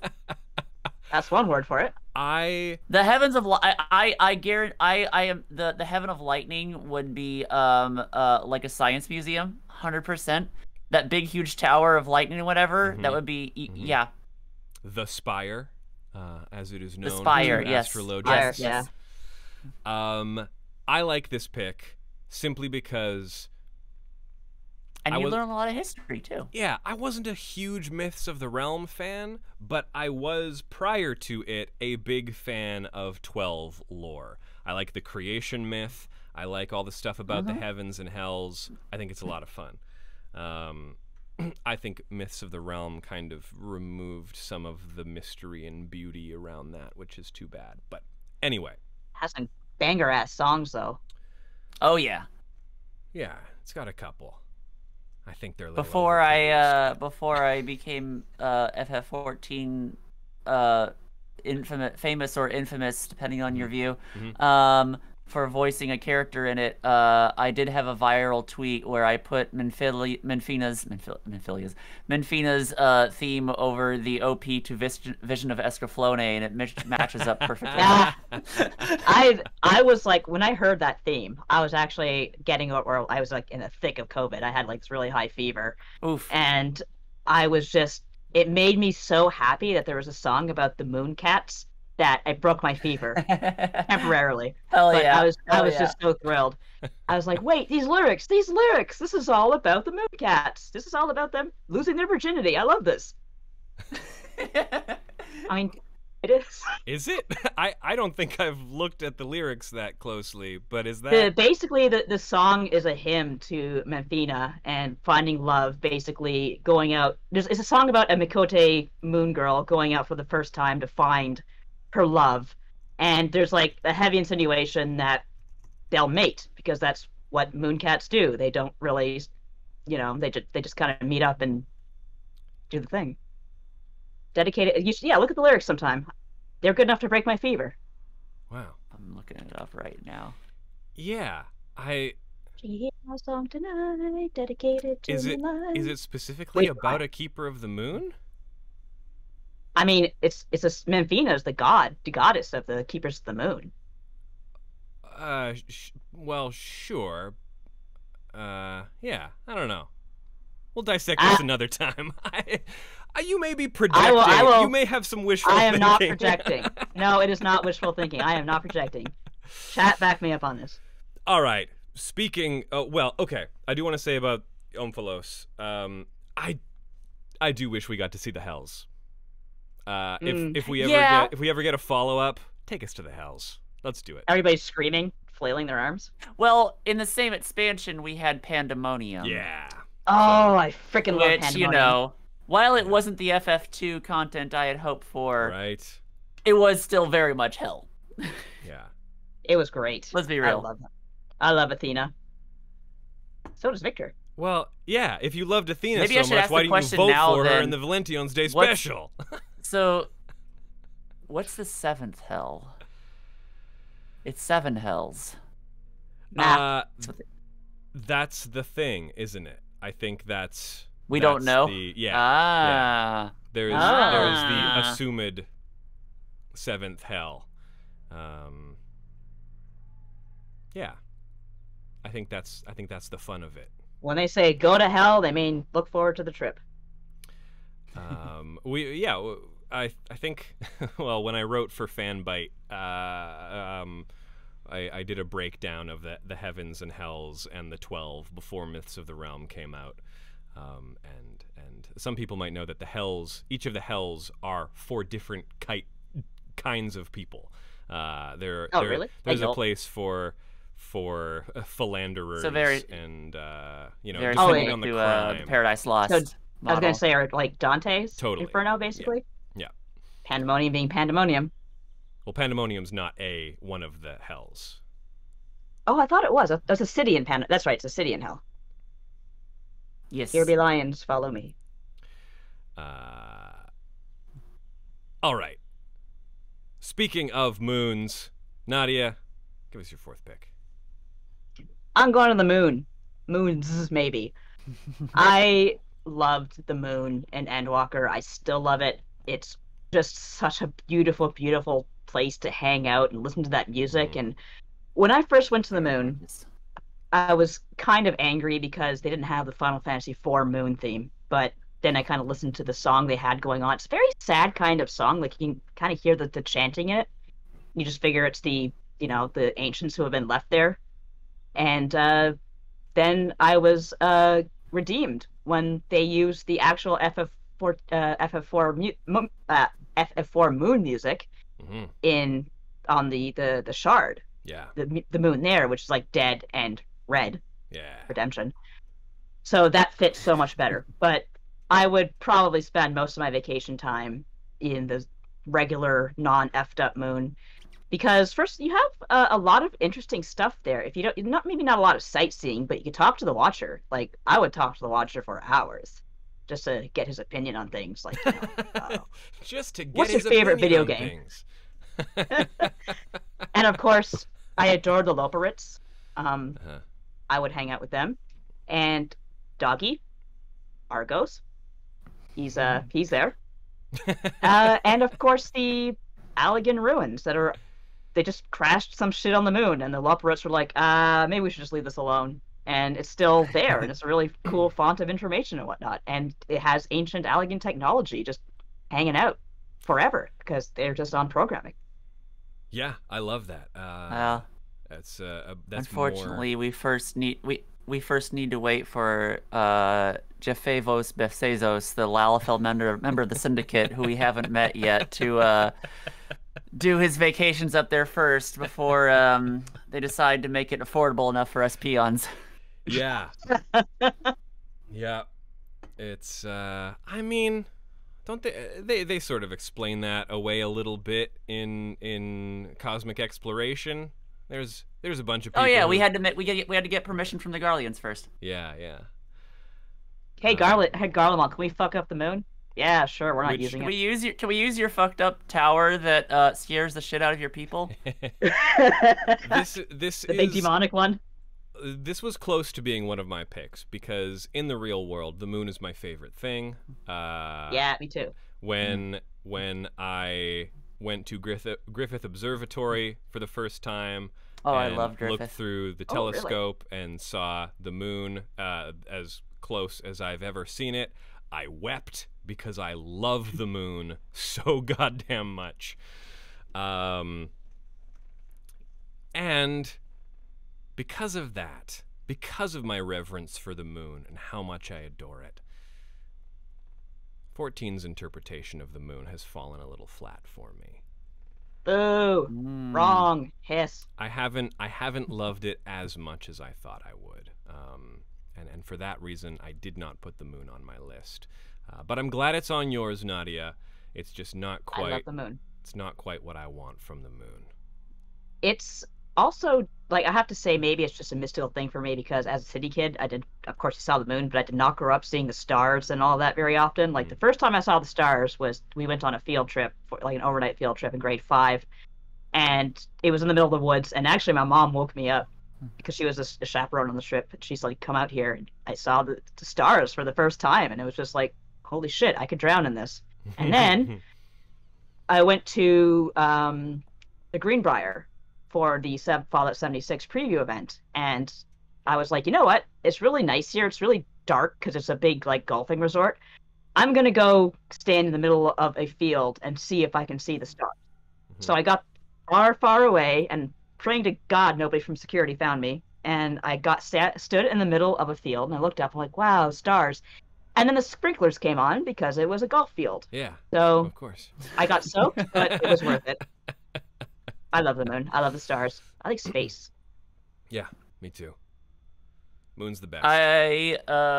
It's so funny how there's still a meme to this day of like, eventually in an MMO you have to go to the moon, and that stems all the way back from EverQuest, the third expansion. I shit you not, the third expansion, Shadows of Luklin. Yeah. You went to the moon. It was all on the moon, and there were cat people living up there that had just been ejected onto the moon ages ago, and there were like jungles up there. There were huge cavern systems and whatnot. Awesome. Is that what you wanted, Victor? No. What I want from the moon is maybe it's more of a vibes thing. It's a little more ephemeral. I don't have time to explain it right now. That's fair. I don't have time to explain my moon feelings, Yeah, but I understand. Yeah. But I do have time to explain my fourth pick. Another activity that I associate with my corner of the world is hot springs. We've got a lot of hot springs out here. Oh, I wish we had them here. We sure don't. I love a trip out to some hot springs, which is why my fourth pick, in honor of all of my pals over on the Axe of the Blood God Discord who've been running Eureka and finished Eureka I think it was the night before patch day when the Occult Crescent came out. They'd been working on it for ages.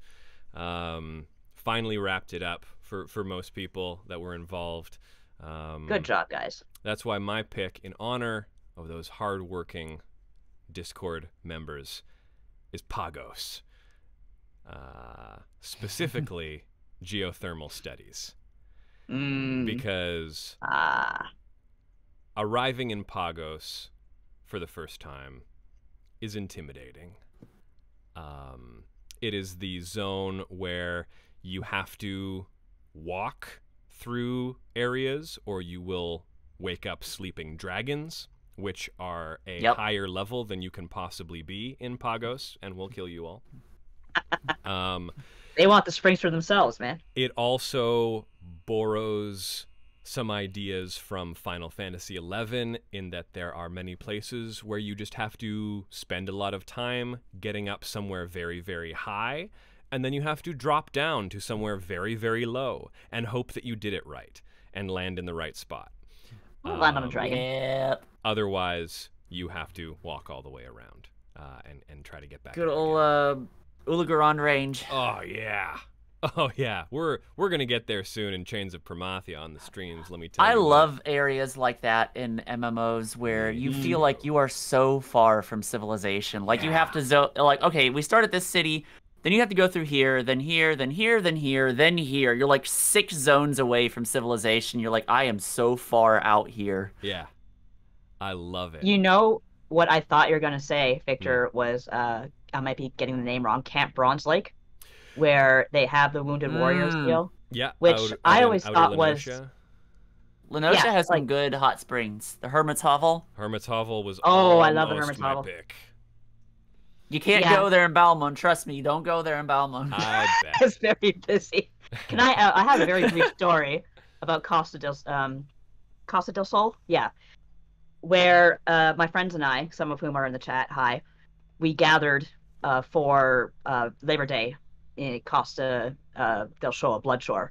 And I think that's the map that has the fate where you have to guide the prostitute because she's being chased down by toucans for some reason. Right. Yeah. So we set up there. There's a hut. That's your final destination. And there's like a bonfire. We're having fun. We're like taking pictures. And I guess that fate activated, and we see the courtesan just kind of walk by with a big, I think it was like a row of some kind. And my friend is like, "Oh no, did we park beside the fuck hut?" So you can't do that. Yeah, Zap laughing in the chat. You remember that, all right? But the reason I actually liked Camp Bronze Lake because even though it's obviously a sad place because where a lot of veterans are healing, you really do get the feeling that people are there and just trying to get better mentally and physically. And there's actually a quest where you have to deliver a bottle of wine as medicine to an injured veteran. So it just seems like a good place to hang out and heal. And as someone who has arthritis and fibromyalgia, I'm so jealous you guys have hot springs. I just want to submerge myself and want to never get out.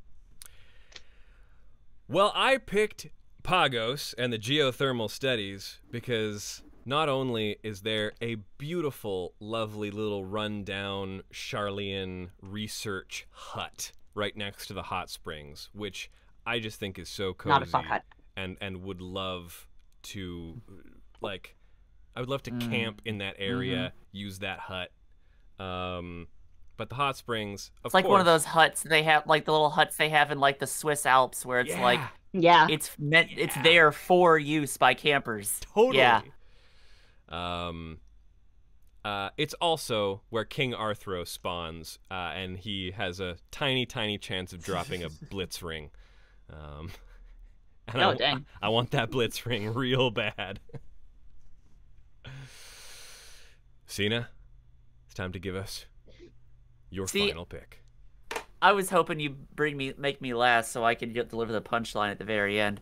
Okay, but, we can if you'd like. Absolutely. I can go first. No, it's too late. It's too late. Okay, no, it's too late. All right, fine. I want to go. I want to go to whichever shard has Blitzball. Want to play Blitzball? I want to watch Blitzball. I still think about the FF10 intro all the time. That's a great spectator sport. Yeah. Man, if Eric was here, I would also. So hard. I don't want Blitzball as a class. I think that's silly. But I want to watch Blitzball. I think that'd be great.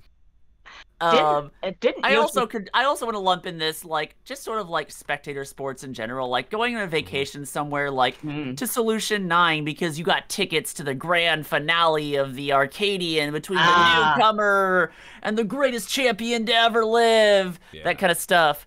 And like maybe they got sports games too. And like you can also go and see, just hang around the city for a bit because I'm a city girl through and through. Like I am.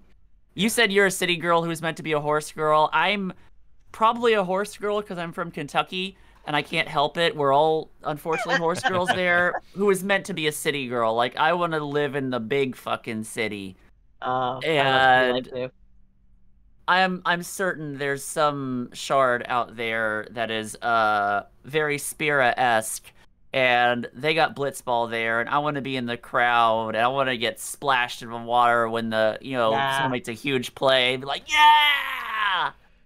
That sounds amazing, actually. It's when...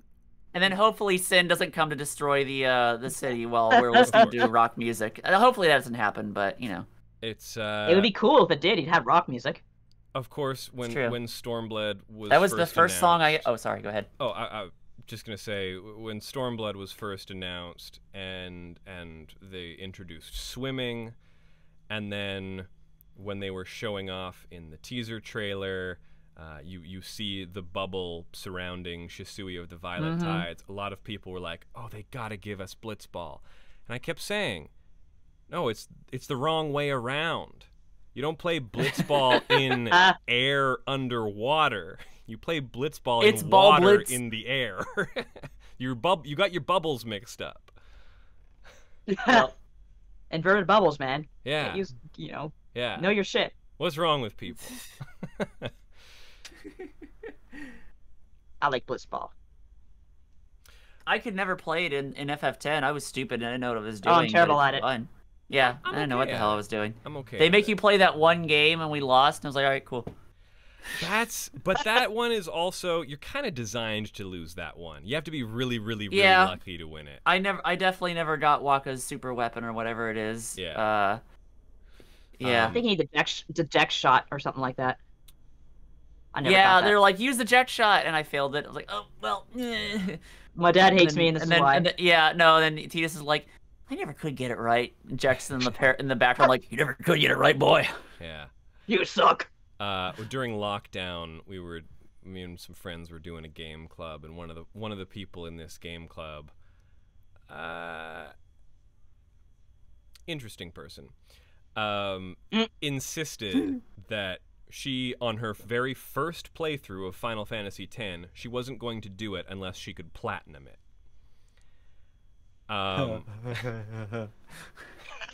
Have fun in the lightning fields. God. Surprising no one, I don't believe she got past that tutorial Blitzball game. Oh Yeah.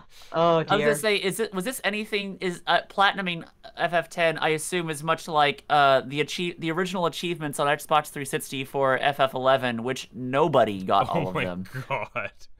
Because they were literally like, hey, beat the expansion, get level 75, and then it was one for each job, Right. and they were like, yeah, they were obscenely difficult.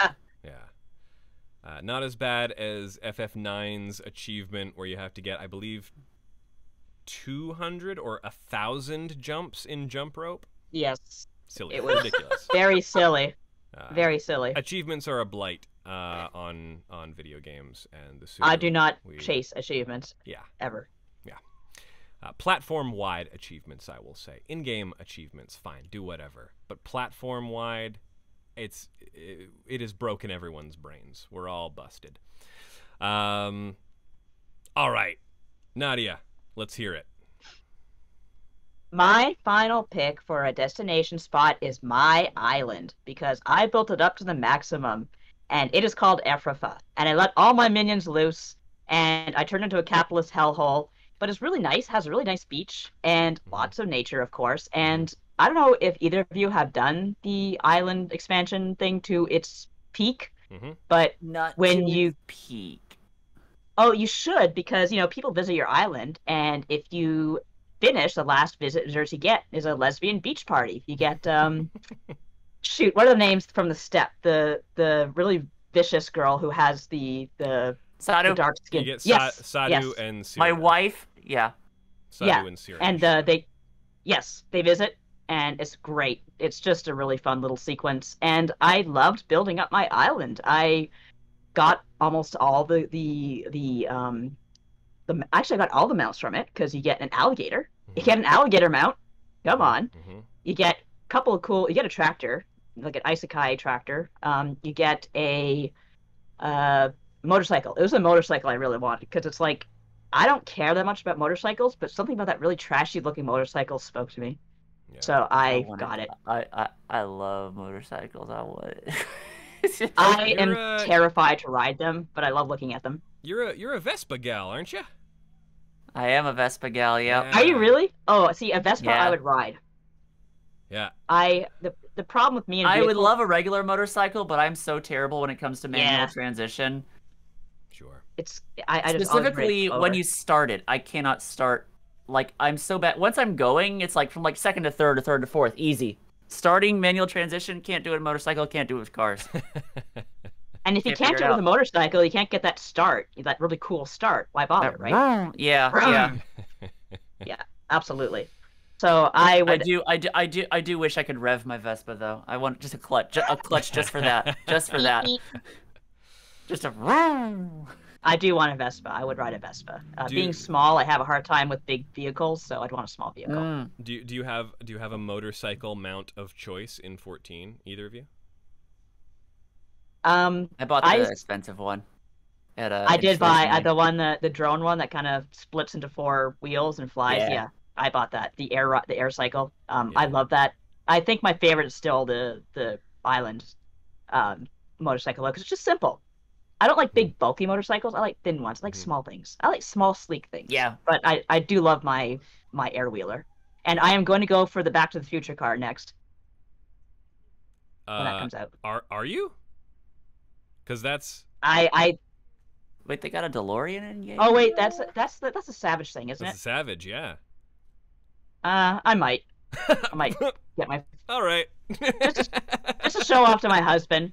So like saying I got like showing my husband like, hey, look at this cool vehicle, hoping he'll play someday. But Hey, I so far, no would good. love nothing What's that drop? more. What's that drop from M8? Yeah. I think so. I would love nothing more than to see you, Nadia, someday riding a mount from Savage. That would I mean, it's warm my heart. I do want that mechanical Bahamut. The mechanical Bahamut. Oh, the FF4 Bahamut that carries you on the couch? Yeah. No. The mechanical one. The one that I don't know if that's Savage actually, where you get the 5 dragons. That's the Extremes. From the weapons? The Shadowbringers Extreme. Extremes, isn't it? You're right, yeah. But what's harder? Savage is harder than Extreme. Oh, okay, yeah. Yeah. My friends are cheering me on, saying get into Savage. Well, one day we'll get you to do anything higher than normal tier content. I swear to God. I will. I'm scared. I know. All right. My final pick. This is a real-world dream and an in-game dream that I know will never happen in-game, but is achievable. But hey, like you, Sena, very poor, and travel is expensive. But I don't know about you all out there, but I'm the train-loving kind of neurodivergent. Yeah, train. Oh yeah. And I'll link you my North American Metro dreaming map after this. Oh, sweet. So there is a fantastic train route that goes from all the way out here in the Pacific Northwest all the way out to Toronto. I want to ride today. It's like about $2,000. But I used to know the name of it, but I can't think of it. Yeah, I would love to take that trip sometime. Also, hopefully, if everything goes according to plan, my fiance and I will be on our honeymoon by the end of this year in Japan, and we do want to take an overnight train. We'd love to take. Oh, I'd love to do that. We'd love to take a train north up to Hokkaido. We want to do some. Oh, I want to go to skiing Hokkaido so bad. Sapporo. Since A Realm Reborn, there's a railway that we've been told connects Ul'dah Phantom train to the rest of the world. I would love to see that train. I want to see it so bad. Now, was that?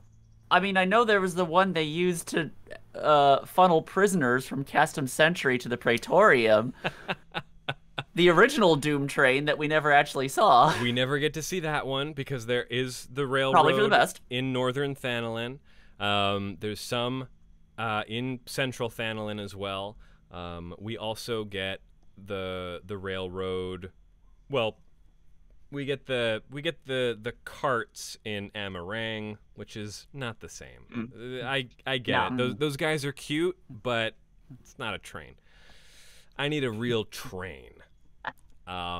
Which is why I would love, pre-destruction of Yassolani, I would love to take the train from Shaloni north up through Shaktural.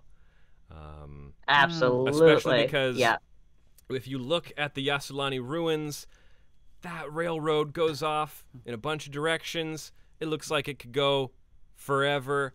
I have to assume that there was at some point some infrastructure that also took you out east to Lozeni Heda and some of the places in Shaktural that we haven't been yet. I would love to spend my vacation on an overnight passenger train all throughout Shaktural. That's my dream. That's a good. I was jealous when I saw that because I'm like, why didn't I think of that? I said on Blue Sky that got kind of viral. Was I said that FF14 needs to stop train cucking us because every time we think, oh shit, a train's coming, no, we're gonna throw it at something. Oh. It's all part of it is also my desire for an FF11 like transit experience, riding airships, riding the boats. Had those in 1.0. Yep. Nobody uses them. Was it bad? Sorry, I heard the defeat in your voice so vivid there. And some of those airship landings are still out there. There's that beautiful one in the South Shroud that is still standing and has been repurposed, I think by a Makote tribe, or a gang of bandits or something. But those airship landings are beautiful. They're there, and I wish we could use them. But yeah, I would love... Ocean fishing gets close, but it's just not the same. Kind of there, yeah. I want to watch scenery go by. Just let me get on a Ocean train. fishing is very similar to that Puerto Nerdro Island boat. The little raft that takes you out there. Yeah, yeah. Which is nice. I love it. It's fine. But I want to take me on a nice slow trip. Let me look at some scenery. Also, I'd be into that.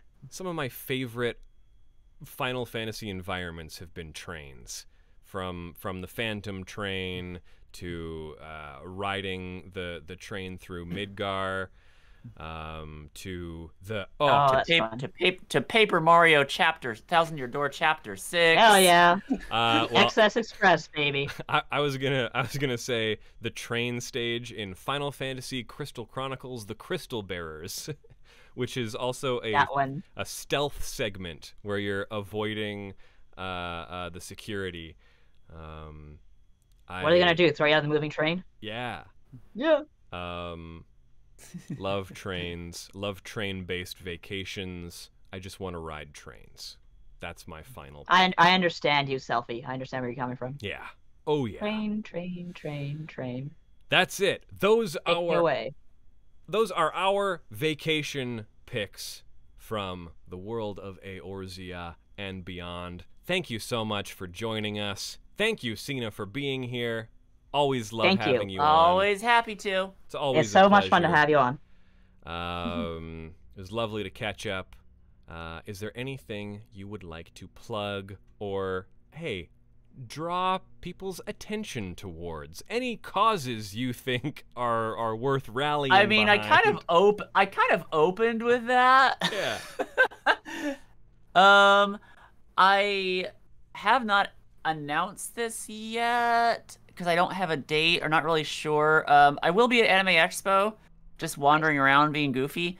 After that, I plan on doing like a subathon thing. I have my Twitch. I stream a lot on Twitch. Twitch.tv. I had to think, was it twitch.com or twitch.tv/SquidSena. You can check me out there. I play a lot of older games. I play like FF11, and I've been playing Xenosaga, which has been a blast. Nice. God, good old space lesbians. Attention. Hey, that's kind of lesbian. Hey, as bisexual erasure, Shion is canonically bisexual. That's true. That is true. I did not know that. I love those games. I love tuning into your streams whenever I can. Xenosaga, I'm a huge Xenosaga sicko, so I'm so glad you're playing through those. I'll just say broadly, you got great taste in video games. For 20 years. Oh yeah, great.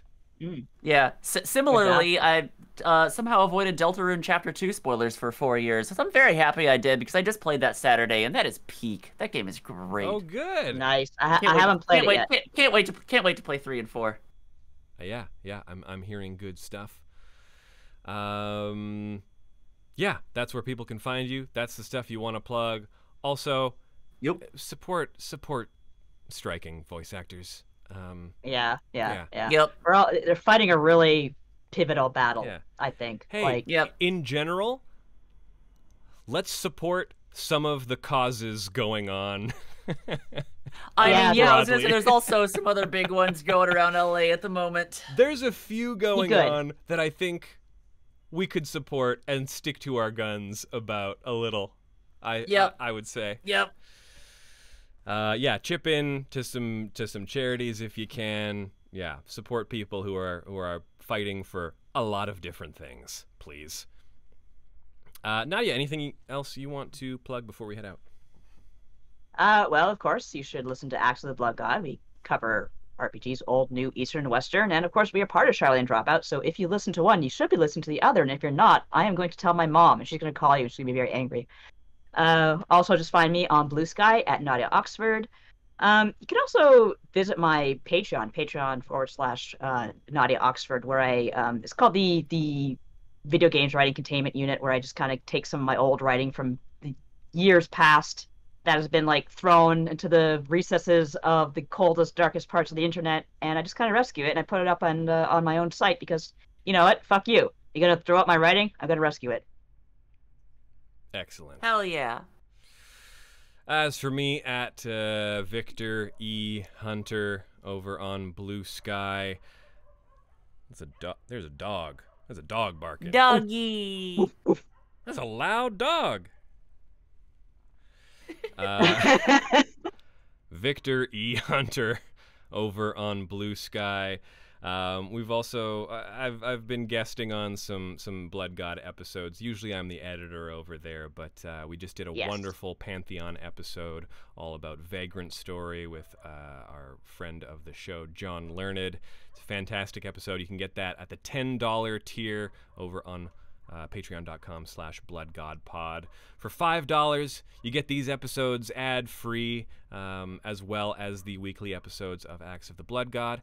And for only $1, you get our Discord access. So if you want to share some Final Fantasy XIV experiences with some very cool people, you can head on over there. We have 2 or 3 Final Fantasy XIV nights weekly run by our wonderful community. And I pop by as much as I possibly can, which hasn't been a lot lately, because I'm also in a musical. If you're in Vancouver sometime this summer, come see Waitress. Yeah. I would if I could. I Yeah. love theater. But I think that's about it for me, for Sena, about it. for Nadia. Thank you all so much for listening. And as always, we do not know, and we cannot know. Bye, everybody. Bye.